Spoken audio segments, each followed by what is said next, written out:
불이 꺼진 방 안, 누군가가 멍하니 눈을 뜬 채 천장을 바라보고 있습니다. 그녀의 얼굴에는 다크서클이 상당히 많이 내려와 있는 상태인데요. 그녀는 연신 자고 싶은데 잠이 안 와 라고 중얼거리며 상당히 고통스러워 하고 있습니다. 대체 그녀에게는 어떤 사연이 있는 걸까요? 안녕하세요. 다양한 외국인들이 경험한 한국에 대한 이야기를 전해드리는 감동주파수의 김희정입니다. 구독과 좋아요 알림 설정은 영상 제작에 큰 힘이 됩니다. 여러분 혹시 정신건강에 대해서 관심이 많으신가요? 오늘의 사연은 정신건강과 관련이 아주 깊은 이야기예요. 오늘의 사연은 영국에서 온 사연인데요. 제가 대신해서 읽어드리도록 하겠습니다. 안녕하세요. 제 이름은 엘리자베스라고 합니다. 저는 영국 런던에서 직장 생활을 하고 있는데요. 정말 너무 지쳐서 한계에 다다른 기분을 느끼고 있었습니다. 어느 날 새벽이었어요. 시계를 보니 새벽 3시 25분이더라고요. 분명히 누워서 잠을 자려고 했는데 머릿속이 멈추질 않아요. 눈을 감아도 일 생각, 상사 목소리, 내일의 회의 자료 준비까지 끝도 없이 떠오릅니다. 특히 상사의 말이 자꾸 귓가에 맴도는 것 같아요. 엘리자베스, 이따위로 할 거면 차라리 하지 마. 그날도 상사가 저에게 소리쳤던 말이었어요. 저는 그 말을 듣고 속으로 정말 차라리 그만둘까? 라는 생각이 들었죠. 하지만 그만둘 수가 없었어요. 회사는 제 생계의 전부였고 월급을 포기할 용기는 없었거든요. 그렇게 한참 동안 천장을 바라보며 몸을 웅크리고 있었어요. 뭔가에 짓눌린 것처럼 답답한 마음에 숨이 잘 안 쉬어졌죠. 그냥 너무 힘들었어요. 그때 진동음이 울렸습니다. 협탁 위에 놓인 스마트폰이 반짝반짝 빛나고 있었어요. 처음엔 무시하려고 했는데 계속 울리니까 결국 손을 뻗어 스마트폰을 집어들었죠. 화면을 보니 상사한테서 온 메시지였어요. 내일 회의 자료 준비해와. 순간 한숨이 절로 나왔어요. 이건 정말 너무한 거잖아요. 새벽 3시인데 업무 지시라니요. 일하는 시간도 아닌데 말이에요. 제 머릿속에선 이러니까 내가 못 자는 거지 라는 생각이 맴돌았습니다. 저는 스마트폰을 뒤집어 놓고 다시 누웠어요. 제발 내일은 괜찮길. 마음속으로 몇 번이고 되뇌면서 억지로 눈을 감았어요. 하지만 아시죠? 그럴 때일수록 더 잠이 안 오는 거요. 거의 뜬 눈으로 밤을 새운 뒤 다음날 아침 회사로 출근했습니다. 지하철 안은 늘 그렇듯 사람들이 빼곡하게 서 있었어요. 저도 그 틈에 서서 유리창에 비친 제 얼굴을 바라봤죠. 얼굴이 왜 이렇게 피곤해 보이지? 제 얼굴이 낯설게 느껴졌어요. 푸석푸석한 얼굴에 눈 밑에는 짙은 다크서클이 자리 잡고 있었죠. 이게 내 얼굴 맞아? 예전엔 그래도 어디 나가면 예쁘다는 소리를 들었었는데 이제는 그저 피곤해 쩔어있는 직장인 그 이상도 그 이하도 아닌 것 같아 보였습니다. 그렇게 생각하면서 고개를 돌렸어요. 도착한 회사는 역시나 분주했어요. 사무실 책상 위엔 서류들이 산처럼 쌓여 있었고 동료들도 하나같이 피곤해 보이더군요. 엘리자베스, 여기 좀 와봐요. 상사가 절 부르더라고요. 저는 급히 서류를 정리하고 상사의 자리로 갔어요. 그런데 제 예상과는 다르게 상사의 표정이 굉장히 험악했어요. 이미 뭔가 잘못됐다는 걸 직감했죠. 이게 보고서야? 이따위로 할 거면 차라리 하지 마. 상사가 탁 책상을 치면서 소리쳤어요. 사무실 전체가 조용해졌고 모두의 시선이 한순간에 제게 쏠렸습니다. 저는 숨이 턱 막힌 것 같았어요. 모든 사람들의 시선이 제게 향하고 있다는 그 순간 심장이 두근두근 뛰는 소리가 들리는 것 같았어요. 그냥 그 자리를 뛰쳐나가고 싶었어요. 하지만 그럴 수 없었어요. 죄송합니다. 다시 수정하겠습니다. 억지로 웃으면서 대답할 수밖에 없었죠. 다시 자리로 돌아왔을 때 눈물이 고이더라고요. 얼른 고개를 숙였어요. 절대 울고 있는 걸 들키고 싶지 않았으니까요. 그리고 문득 제 머릿속에 무서운 상상이 들기 시작했어요. 제가 상사를 해야 하는 상상이었죠. 점심시간에 회사 근처 카페에서 친구 사라에게 전화를 걸었어요. 전화를 받자마자 사라, 나 진짜 미칠 것 같아. 너무 힘들어. 사라의 목소리는 언제나 따뜻했죠. 엘리자베스, 무슨 일이야? 무슨 일 있어? 상사가 또 소리쳤어. 전 직원 앞에서 창피해서 미칠 것 같아. 아직도 심장이 막 두근두근 거리는 기분이야. 한동안 아무 말도 못했어요. 눈물은 계속 흐르고 있었죠. 사라는 조용히 제 말을 듣고 있다가 차분한 목소리로 말했어요. 엘리자베스, 내가 진지하게 말할게. 너 정신과 진료 한번 받아보는 게 어때? 정신과? 솔직히 말하면 그 순간 마음이 덜컥 내려앉았어요. 내가 정신과 치료까지 받아야 할 만큼 문제가 심각한 건가? 라는 생각이 들었거든요. 아니야, 난 괜찮아. 그냥 피곤한 거야. 누구나 회사 다니면 이 정도는 겪잖아. 저는 이렇게 변명했지만 사라는 단호했어요. 아니야, 엘리자베스. 네가 말한 걸 다 들어보니까 이건 단순한 피곤함이 아니야. 잠도 못 자고 불안해하고 매일 이런 일이 반복되잖아. 이건 그냥 피곤하다고 넘어갈 일이 아니야. 사라의 말에 저는 더 이상 할 말이 없었어요. 뭔가 가슴 한쪽이 묵직하게 내려앉는 느낌이었거든요. 사라가 말을 이어갔어요. 엘리자베스, 솔직히 말할게. 너 지금 이 상태로 더 버티면 더 심각해질지도, 나중에 공황장애로까지 번질 수 있을 것 같아. 그 말에 더 숨이 턱 막히더라고요. 사라의 말에 제가 그렇게 심각한 상태인가 하는 걱정이 밀려들었어요. 사실 사라는 복지센터에서 정신과 의사로 근무하고 있었거든요. 그럼 친구인 사라한테 상담을 받거나 하면 되지 않냐고요? 정신과 상담은 지인에게 받는 건 엄격하게 제한됩니다. 의사와 환자는 엄격하게 치료적이면서 중립적인 관계여야 하는데, 이미 아는 친구는 그런 치료적인 관계가 아니라 이미 사적인 관계를 맺고 있기 때문에 중립적인 관계가 될 수 없기 때문이죠. 사라, 네가 그렇게 말할 정도라니. 그래, 그럼 진짜 정신과 진료를 좀 알아봐야겠어. 하지만 지금 당장 정신과 진료를 받고 싶다고 해서 받을 수 있는 게 아니니 차라리 한국으로 가보는 건 어때? 영국에서는 정신과 진료를 받으려면 몇 달은 기본이에요. 일단 영국 국민보건서비스 시스템에 신청을 해야 하는데, 우울증이나 불안장애 같은 정신과 문제는 긴급 상황으로 분류되지 않아요. 그래서 처음엔 가정의 진료부터 봐야 해요. 가정의가 상담을 해보고 정신과 전문의가 필요하다고 판단하면 정신과에 의뢰서를 보내줘요. 하지만 그걸로 끝이 아니에요. 정신과에 의뢰서를 보낸 후에도 몇 달을 기다려야 해요. 어쩌면 6개월이 넘게 걸릴 수도 있죠. 그나마 급한 환자는 빠른 상담 서비스라는 걸 받게 되지만 이것도 최소 몇 주는 기다려야 해요. 정말 절망적이죠. 그러니 사라의 말이 맞았어요. 기다리다 보면 더 나빠질지도 몰라. 그리고 솔직히 저도 그게 제일 무서웠어요. 매일 새벽에 깨고 불안하고 무력감이 몰려오는 이 상황이 더 나빠질까봐. 평소 같으면 정신과 진료를 위해서 한국을 간다고? 말도 안 되는 소리 하지 마 라고 말했겠지만 이번에는 그렇게 간단하게 말할 수 없었어요. 제가 상태가 더 나빠져서 극단적인 일을 저지를지도 모른다는 생각이 들고 있었습니다. 요즘 들어 점점 제가 저 스스로를 컨트롤하는 게 어려워지는 것 같다는 생각이 들었거든요. 제 상사에게 무언가 위험한 행동을 한다거나 제 스스로 저에게 위험한 행동을 할 수도 있겠다는 생각이 들었어요. 솔직히 말하면 사라의 입에서 한국 이야기가 나온 건 의외였어요. 저에게 한국은 BTS나 김치 정도로만 알고 있는 나라였거든요. 그런데 사라의 설명은 더 놀라웠어요. 요즘 한국이 정신과 진료 진짜 잘해준다고 하더라고. 예약도 엄청 빠르고 심지어는 바로 당일에 진료를 볼 수 있는 경우도 있대. 내 회사 동료 중에도 한국 갔다가 치료받고 온 사람이 있는데 경두계 자기자극 치료라는 걸 받았대. 그거 받고 나서 엄청 좋아졌다고 하더라. 당일 진료? 예약 없이? 순간 귀가 솔깃해졌어요. 영국에선 정신과 진료를 받기 위해 최소 3개월을 기다려야 하는데 한국에서는 바로 당일에 진료를 볼 수 있다고? 그게 정말 사실이라면 영국에서처럼 몇 달을 기다리지 않고 한국에 가서 상담을 받고 치료를 받는 게 필요하다고 생각했어요. 사라와의 통화를 끝마친 그날, 저는 회사에 연차를 내고 한국행 티켓을 예매했습니다. 그리고 사라를 통해 의료적인 내용이 통역이 가능한 병원 큐레이터에게 연락해 영어 진료가 가능한 병원 예약을 도와달라고 요청했습니다. 정말 오랜만에 느껴보는 저의 실행력이었습니다. 비행기가 인천공항 활주로에 착륙했을 때 저는 기내방송을 들으며 조용히 창밖을 바라보고 있었어요. 여러분, 인천국제공항에 도착했습니다. 날씨는 맑음입니다. 이 착륙 방송이 내 인생의 새로운 시작처럼 들렸어요. 공항에 내리자마자 저는 곧바로 다르다는 걸 느꼈습니다. 공항의 내부는 어딜 봐도 반짝반짝 빛났어요. 공항 바닥은 새 것처럼 깨끗했고 모든 표지판은 영어, 한국어, 중국어, 일본어로 깔끔하게 표기돼 있었죠. 사람들이 빠르게 걸어가는데도 분주하지만 질서정연했어요. 인천공항에서 나와 택시를 잡아 숙소로 향했습니다.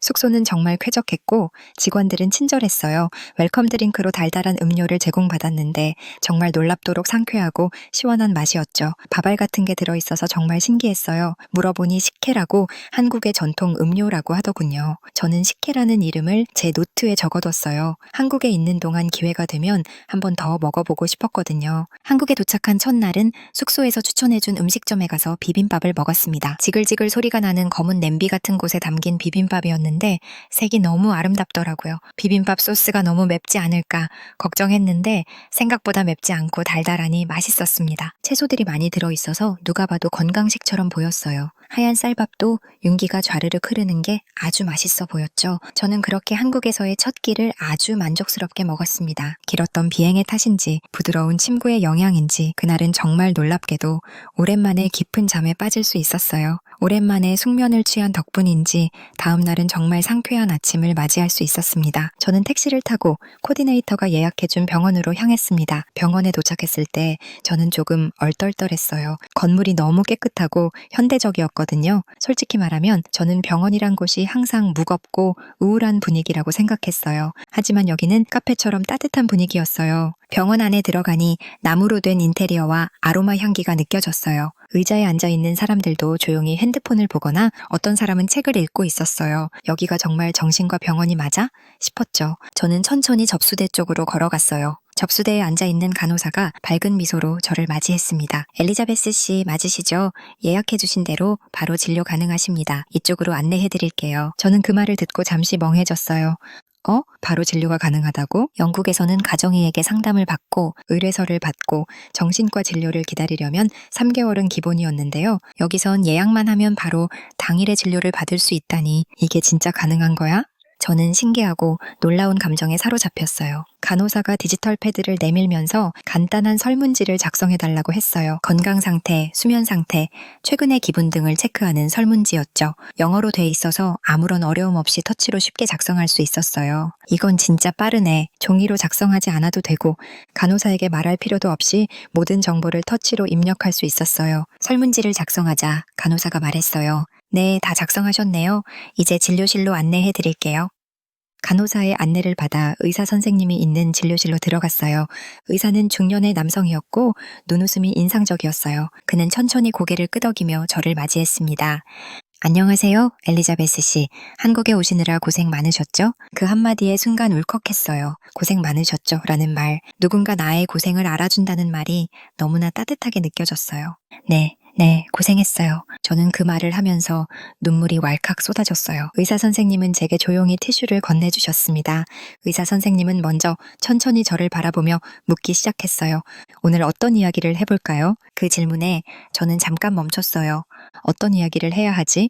솔직히 뭘 말해야 할지 몰랐거든요. 하지만 그냥 느낀 대로 말씀하시면 돼요. 의사 선생님의 말에 마음의 벽이 천천히 무너지는 느낌이었어요. 저는 처음으로 솔직하게 말했어요. 사실 저는 매일 새벽 3시에 깨어나요. 머릿속이 너무 복잡해서 잠을 잘 수가 없어요. 회사에서는 상사가 매일 소리를 지르고 정말 더는 못 버틸 것 같아요. 말하는 중간중간 눈물이 뚝뚝 떨어졌어요. 하지만 의사 선생님은 단 한마디도 끼어들지 않았어요. 그냥 조용히 제 이야기를 들어줬어요. 정말 힘드셨겠어요. 의사 선생님이 말했어요. 하지만 오늘부터는 저와 함께 방법을 찾아보도록 해요. 괜찮으실 거예요. 그 말에 저는 고개를 끄덕였어요. 아, 진짜 나아질 수 있을까? 그런 희망이 처음으로 생겼어요. 의사 선생님은 TMS 치료에 대해 설명해 주셨습니다. 경두계 자기 자극 치료라는 건데요. 뇌에 자기장을 가해 신경 활동을 조절하는 치료법이에요. 통증도 없고 편안하게 받을 수 있어요. 저는 조금 불안했어요. 그게 위험한 건 아니죠? 의사 선생님이 부드러운 미소로 말했어요. 아니요. 위험하지 않아요. 마치 전기 마사지 기계를 사용하는 것과 비슷한 느낌이에요. 편안히 누워 있으면 돼요. 그렇게 저는 TMS 치료실로 이동했어요. 의자에 앉아 특수한 장치를 머리에 착용했죠. 그리고 의자에 몸을 기댔습니다. 시작할게요. 간호사의 말과 함께 머리 위에서 작은 띡띡띡 소리가 들려왔습니다. 머리가 살짝 찌릿한 느낌이었어요. 놀랍게도 그게 전부였죠. 고통은 없었고 마치 머리를 살짝 톡톡 두드리는 느낌이 들었습니다. 그렇게 20분 정도의 치료가 끝났습니다. 의자가 천천히 원래 자세로 돌아왔고 머리를 쓰다듬어 보니 전혀 아프지 않았어요. 끝났어요. 고생 많으셨어요. 간호사의 말에 저는 어리둥절했어요. 벌써 끝났어요? 솔직히 말하면 뭔가 더 있어야 할 것 같은데 아무런 통증도 느낌도 없었거든요. 벌써 끝난 거예요? 제가 간호사에게 물었어요.